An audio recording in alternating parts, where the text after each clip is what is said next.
Boa tarde, amantes da literatura. Um livro de inglês com a tradução. Call of the Wild.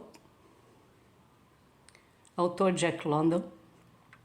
A introdução fala sobre o autor Jack London, que nasceu em 1876, no estado americano da Pensilvânia. Aos 15 anos, ele saiu de casa para viajar pela América do Norte. Ele viveu a vida de um vagabundo e passou muitas horas lendo em bibliotecas locais. Então ele decidiu estudar na Universidade da Califórnia. Jack deixou a universidade porque foi pego na emoção da Corrida do Ouro na década de 1890. O ouro foi descoberto no rio Klondike, no território Yukon, no noroeste do Canadá. 30 mil pessoas viajaram para esta área, na esperança de fazer fortuna. Dayton foi a cidade que cresceu ao redor dos caçadores de ouro e ainda é a principal cidade desta região. Durante a Corrida do Ouro, muitas dessas pessoas viajaram do sul de Londres, Sutherland, para a fronteira do Alasca. Londres chama de Northland pela primeira vez. Eles não estavam acostumados com o tempo frio e muitos morreram pelo caminho. Nos longos meses de inverno, o transporte só era possível entre nós, puxados por cães chamados huskies. Havia uma escassez de cães grandes e fortes, cachorros traficantes. Os traficantes roubaram cães do sul e os venderam para o norte congelado.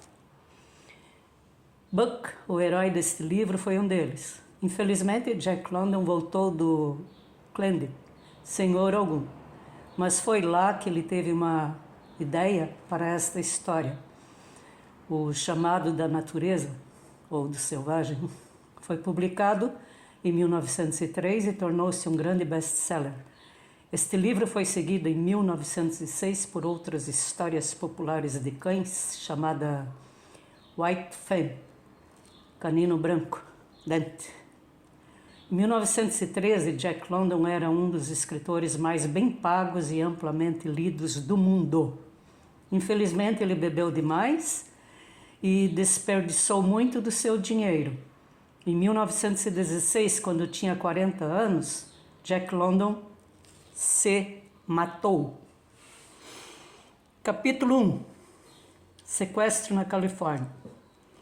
Buck não podia ler os jornais ou ele teria sabido que o problema estava se formando. Não só para ele, mas para todos os cães fortes e de cabelos longos ao longo da costa californiana. E por quê? Tudo porque os homens, procurando na escuridão ártica, tinham encontrado ouro. Milhares de homens estavam correndo para o norte. Esses homens queriam que os cães puxassem seus trenós, e os cães que eles queriam tinham que ser pesados com músculos fortes e casacos peludos para protegê-los da geada. Mas Buck não sabia nada sobre isso.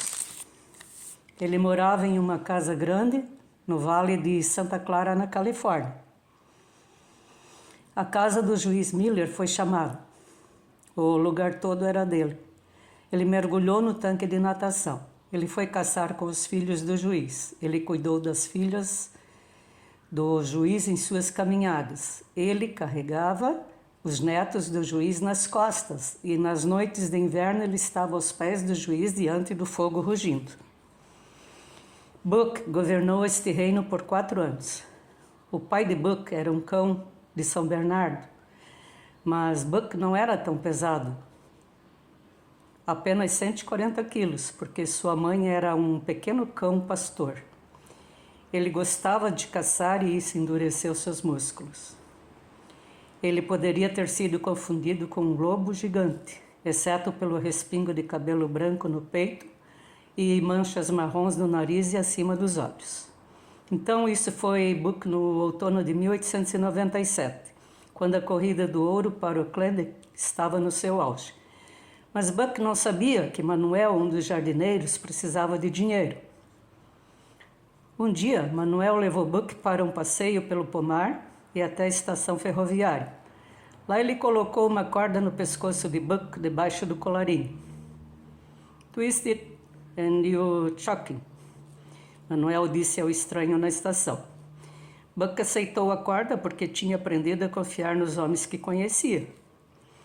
Mas quando a corda foi colocada nas mãos do estranho, ele rosnou de raiva. Para esta surpresa, a corda apertada em torno do seu pescoço.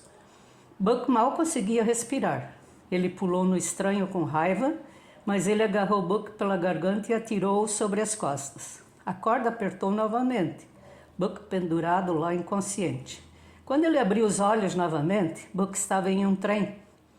Ele saltou com raiva em direção ao homem sentado ao seu lado. Ele pegou Buck pela garganta e apertou o fôlego dele, metade consciente. Buck sentiu o homem tirando sua coleira de cachorro e a corda. Então ele foi arremessado em uma gaiola de madeira. Várias vezes durante a viagem, sempre que uma porta se abria, Buck saltou para seus pés, esperando que o juiz ou seus filhos o buscassem. Mas eles nunca vieram. A viagem foi longa. Buck foi colocado em um vagão, um caminhão, um navio a vapor de balsa e um trem expresso, onde ele não comia ou bebia por 2 noites. Ele nunca tinha sido tão maltratado em sua vida. O choque disso causou febre e sua garganta e língua ficaram secas e inchadas. Seus olhos estavam vermelhos. Buck parecia um monstro furioso. O juiz não o reconheceria agora.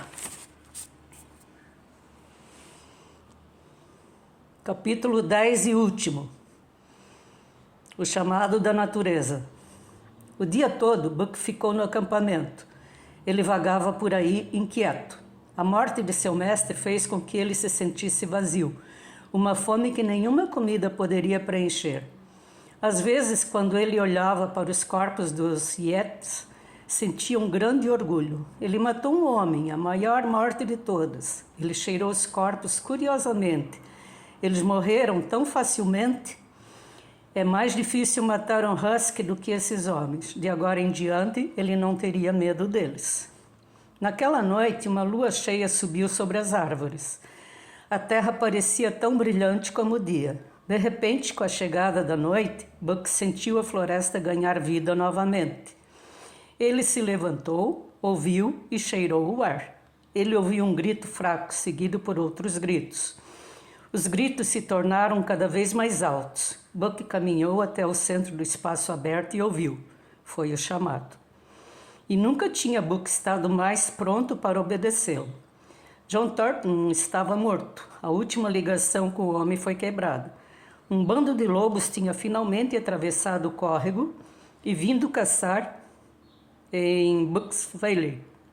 Eles derramaram no Buck ainda como uma estátua. Esperou por eles. Os lobos estavam com medo no início, porque ele era tão quieto e grande. Então o lobo mais corajoso saltou direto para ele. Como um flash, Buck bateu e quebrou o pescoço do lobo. Então ele ficou sem se mover, como antes, como o lobo rolou em agonia atrás dele.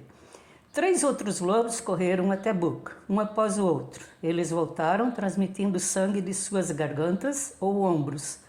Em seguida, todo o bando seguiu em frente, ansioso para matar Buck. Ele ficou em pé, em suas patas traseiras, estalando e cortando-as. Ele estava em todos os lugares ao mesmo tempo, girando de um lado para o outro. Buck voltou para o banco da piscina para impedir que os lobos o apoiassem. Ele enfrentou-os, tão bem que depois de meia hora o bando voltou. Suas línguas penduradas em suas bocas e seus dentes brilhavam à luz da lua.